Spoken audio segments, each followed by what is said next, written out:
Six FM radio मस्ती में आप वो आरजे निष्ठा के साथ और टॉक विद रेडियो मस्ती के एपिसोड 9 में आज हमारे साथ हैं जी हाँ cyber in charge and DSP Prashant Kaushik sir.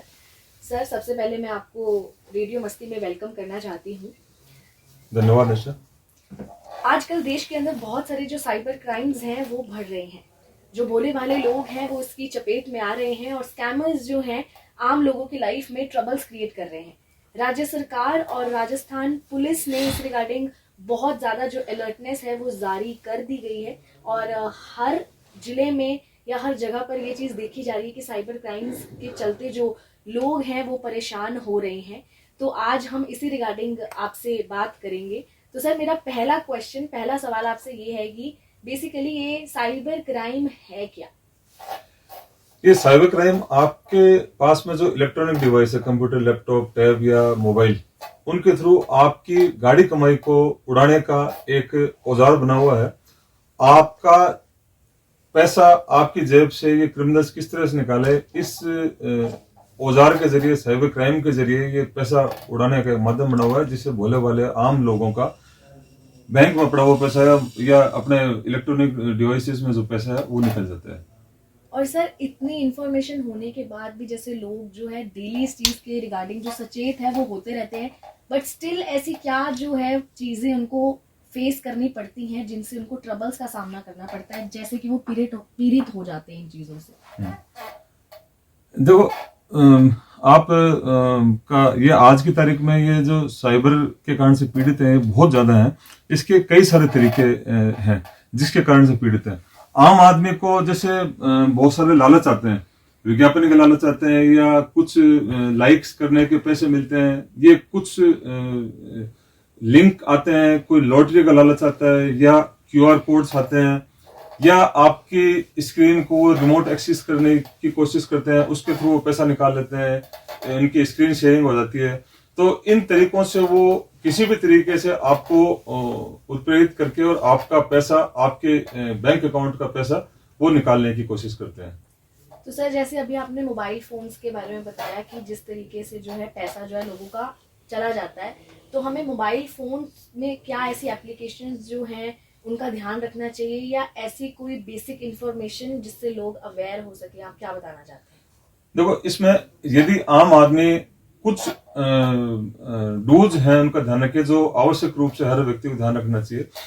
जो आप बैंक्स के, इंश्योरेंस कंपनीज के या व्हीकल इंश्योरेंस कंपनीज के या जो भी आप कंसर्न कंपनी है उनके कस्टमर केयर नंबर यूज करते हैं, वो आप स्थायी रूप से अपने लिख के रखें। कई बार गूगल पे या सोशल मीडिया पर वो जो कस्टमर केयर नंबर मिलते हैं वो गलत होते हैं और उन कस्टमर केयर के गलत नंबरों के थ्रू आप उन साइबर क्रिमिनल्स तक पहुंच जाते हैं और वो आपका पैसा निकाल लेते हैं। इसके अलावा जैसे आपके पास में कभी भी इस तरह से बैंक से या इंश्योरेंस कंपनी से कॉल आता है कि आपके अकाउंट ब्लॉक हो रहा है या केवाईसी करनी है या बहुत सारे इस तरह के फ्रॉड कॉल्स आते हैं, तो आप तुरंत या तो बैंक से संपर्क करें या आप वहां फिजिकली चले जाएं और इन चीजों को मैच करें कि क्या आपने ऐसा कॉल करा है, कि आपको कोई इन्फॉर्मेशन चाहिए। तो इस तरह के फ्रॉड कॉल से अपने बच सकते हैं। आपके पासवर्ड में आपने सेव कर लिए तो वो उनको सोशल जो नेटवर्क है उस पर उनके लीक होने की पॉसिबिलिटीज बढ़ जाती है। और सर जैसे हम आज साइबर क्राइम के बारे में बात कर रहे हैं, आपने हमें इतनी सारी इन्फॉर्मेशन दी है एंड ये बहुत ज़्यादा हेल्पफुल है। अब मैं आपसे ये पूछना चाहती हूँ, जो ये स्कैमर्स हैं इतने फ्रॉड कर रहे हैं और इसके पीछे कारण क्या है, मतलब साइबर क्राइम क्यों हो रहा है आज के टाइम में और ये देखा जा रहा है बढ़ गया है? देखो, ये बात बिल्कुल सही है कि साइबर क्राइम दिनों दिन बढ़ता जा रहा है। इसमें एक तो अपने इंटरनेट की जो आम आदमी तक पहुंच बढ़ी है, तो उस इंटरनेट की बढ़ती पहुंच बड़ा कारण है। डेटा और मोबाइल सस्ती रेट पे मिलने लग गया है और साइबर साक्षरता आम आदमी में कम है। इलेक्ट्रॉनिक डिवाइस और मोबाइल्स आदमी ले लेता है, लेकिन उनको यूज करने में क्या डूज है क्या डोंट्स हैं वो कम जानते हैं। कम कीमत के स्मार्टफोन भी मिल जाते हैं, तो आम आदमी तक इसकी पहुंच हो रही है। और जैसे जन धन योजना और अलग अलग तरीकों से आम आदमी के बैंक में अकाउंट भी खुले हैं, बैंक में पैसा भी आया आम आदमी के पास में। तो इस बारे में जागरूकता की कमी के कारण से ये साइबर क्राइम हो जाते हैं। जी बिल्कुल। सर साइबर क्राइम के बारे में तो हम बात कर रहे हैं, अब मैं आपसे ये क्वेश्चन पूछना चाहती हूँ और इसी चीज़ को एक चीज़ के साथ कनेक्ट करना चाहती हूँ। जैसे आजकल जो है डीप फेक वीडियोज़ का चलन बहुत ज़्यादा देखने को मिल रहा है और सेलिब्रिटीज़ भी इससे प्रॉब्लम फेस कर रहे हैं। इसके साथ साथ जो क्रिकेटर्स हैं उनकी भी काफ़ी सारी वीडियोस बनी है, इवन जो सोशल मीडिया इन्फ्लुएंसर्स हैं वो भी इस चीज़ से प्रॉब्लम्स को फेस कर रहे हैं। और कभी जो है जिसकी वीडियो बनती है या तो वो हेजिटेट कर जाता है, अपनी जो आवाज़ है ज़्यादा से ज़्यादा लोगों तक पहुँचा नहीं पाता। तो आप इस रिगार्डिंग क्या जो है अवेयरनेस लोगों में फैलाना चाहते हैं? ये निष्ठा, आपने डीप फेक का इशू एकदम सही उठाया है। डीप फेक ये रिसेंट इशू है जो साइबर क्रिमिनल्स इसको यूज कर रहे हैं। किसी भी बड़े डिग्निटीज की या जो सेलिब्रिटीज हैं उनकी फोटो को मॉर्फ करके आप उसका चेंज कर देते हैं और उसका कोई हिस्सा चेंज कर देते हैं। अभी पीछे जो फिल्म अभिनेत्री है उन्होंने इस मुद्दे को उठाया। कुछ जो अपने बड़े डिग्निटीज हैं, पॉलिटिकल मेंबर्स हैं, उन लोगों की तरफ से भी आया है। इस संबंध में अभी पार्लियामेंट में जो लेटेस्ट लॉ हैं वो अभी बन रहे हैं, तैयार हो रहे हैं। इस संबंध में मैं आपके मंच के जरिए ये अपील करना चाहूंगा कि जो अनआइडेंटिफाइड वीडियोज या फोटो हैं तो उनको आप बिना जाने पहचाने, उनकी बेस जाने बिना आप उनको फॉरवर्ड नहीं करें, उसमें आप पार्टिसिपेट नहीं करें। जी, ये बहुत ही अच्छी बात है। और सर इसी रिगार्डिंग बहुत सारी वीडियोस भी आजकल ऐसी देखने को मिलती हैं जहाँ पर जो है स्कैमर्स कॉल्स के थ्रू या फिर वीडियो कॉल के थ्रू भी आजकल लोगों को प्रॉब्लम्स में डाल देते हैं जस्ट बिकॉज कि उनको ब्लैकमेल करते हैं। तो जो लोग डर जाते हैं, इसके पीछे आप उनको क्या अवेयरनेस देना चाहते हैं जिससे लोग डरे नहीं? मतलब क्या एक ऐसा कॉन्फिडेंस जो है हमें होना चाहिए?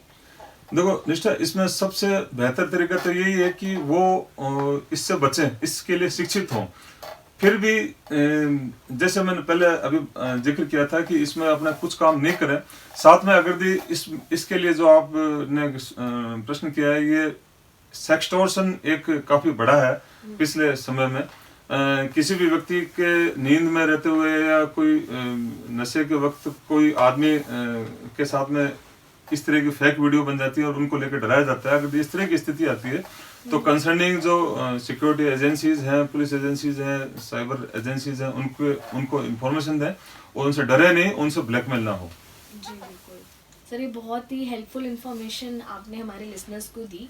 और अभी जैसे कि हमने पीछे ये भी बात की थी कि जो पैसे हैं लोगों के अकाउंट से निकल जाते हैं, और फ्रॉड में जो एक चीज़ है कि लोग बहुत ज़्यादा डर जाते हैं और प्रॉब्लम्स को भी फेस करते हैं। तो क्या ये पैसे रिकवर हो जाते हैं लोगों के कंप्लेंट करने के बाद, और इसकी रिकवरी रेट क्या है? इसमें प्रथम तो यह कि साइबर क्रिमिनल्स के आदमी चंगुल में नहीं आए। यदि किसी कारणवश या अज्ञानतावश उसके चंगुल में आ गया तो उसको सबसे पहले तुरंत इस तरह की सूचना मिलते ही या जानकारी में आते ही सबसे पहले वो साइबर रेस्पॉन्स सेल बना हुआ है, हर जिला मुख्यालय में बना हुआ है। जैसे जिला गंगानगर में अभय कमांड सेंटर के साथ में कंट्रोल रूम के साथ में साइबर रेस्पॉन्स सेल बना हुआ है, उसमें इन्फॉर्मेशन दे देनी चाहिए। आप ये इन्फॉर्मेशन अगर विद इन 48 आवर्स दे देते हैं तो आपका पैसा होल्ड होने की और होल्ड होने के बाद में रिकवर होने की पॉसिबिलिटीज काफी अच्छी हो जाती है। आप जितना लेट होंगे उतनी आपकी रिकवरी की पॉसिबिलिटीज कम होती जाती है। हाँ। जी सर, जैसे आपने 48 आवर्स वाला जो कंसेप्ट था वो क्लियर किया, और आरबीआई की गाइडलाइंस के हिसाब से अगर आप कंप्लेंट दर्ज करते हैं 48 आवर्स के अंदर तो पैसा रिकवर होने के जो चांसेस हैं वो हो जाते हैं। तो बेसिकली मैं अब आपसे ये पूछना चाहती हूँ कि बैंक का प्रोसीजर क्या है इस रिगार्डिंग? बैंक कैसे मदद करता है आम जन की? देखो, बैंक जो भी आपके अकाउंट से, बैंक अकाउंट से अगर पैसा निकला है तो आप साइबर रेस्पॉन्स सेल में अपनी कंप्लेंट दें और उसकी कॉपी ले लें। साथ में आप कंसर्निंग बैंक में जाके अपने बैंक अकाउंट को आप होल्ड करवा सकती हैं, उसमें से ट्रांजैक्शंस को होल्ड करवा सकती है और अपने आपके साथ में जो ये साइबर फ्रॉड हुआ है उसकी इन्फॉर्मेशन देके अपने ट्रांजैक्शन को रुकवा सकती है। अगर ये आपके ट्रांजैक्शन रुक गए, होल्ड हो गए, तो आपकी पैसा वापस आने की संभावना काफी अधिक हो जाती है। ये अच्छी बात है सर। और सर जैसे किसी के साथ अगर साइबर क्राइम हो जाए तो उनको क्या जो है नेसेसरी स्टेप्स लेने चाहिए? कॉल ऑफ एक्शन, पहला स्टेप क्या होना चाहिए? देखो, आपके साथ में साइबर क्राइम होने पर सबसे पहले वही बात, साइबर रेस्पॉन्स सेल में आप जाएं और वहां पे कंप्लेंट दें। और आपके जो भी अकाउंट हैं, बहुत सारे लोग अपने ऐप के थ्रू अपने अकाउंट डील करते हैं। अगर ऐप नहीं है तो इनकी हेल्पलाइंस बनी हुई है, उनके थ्रू आप तुरंत अपने जो बैंक अकाउंट है उसको होल्ड करवा दें, एटीएम को होल्ड करवा दें, एटीएम को लॉक करवा दें। और आगे जो भी पैसा जा रहा है उसको रुकवाने के लिए तुरंत पहला कदम उठा लेना चाहिए। और आज जैसे हम साइबर क्राइम के बारे में बात कर रहे हैं, तो साइबर क्राइम से बचने के लिए लोगों को क्या करना चाहिए और क्या नहीं करना चाहिए?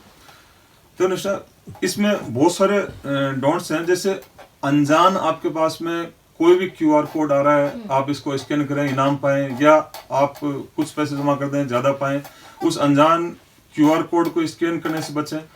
कोई भी आपके पास में अनजान लिंक आ रहा है, आपको ईमेल के थ्रू, व्हाट्सएप के थ्रू या SMS के थ्रू या किसी अन्य माध्यम से कोई आपको अनजान लिंक आ रहा है, आप अनजान लिंक को बिल्कुल टच नहीं करें। आपके बैंक अकाउंट को ब्लॉक करने की धमकी दे, पासवर्ड आपके ATM को ब्लॉक करने की धमकी देता है, तो आप इस चीज को वेरीफाई करें। आप उसकी बातों में तुरंत नहीं आ जाए, तुरंत भावावेश में कोई भी कदम आप नहीं उठाएं और इन चीजों को करें। थर्ड पार्टी कोई भी ऐप आप अपने इलेक्ट्रॉनिक डिवाइस पर इंस्टॉल नहीं करें, उससे सामने वाले जो साइबर फ्रॉडलेंट्स हैं उनका आपके स्क्रीन पर कवरेज आ जाएगा। और बैंक कर्मचारियों के नाम से आपसे बैंक की डिटेल, पासवर्ड, कई बार OTP मांगे जाते हैं, जो आप विशेष तौर पर वेरीफाई करके दें, अन्यथा आप ये किसी से भी शेयर नहीं करें।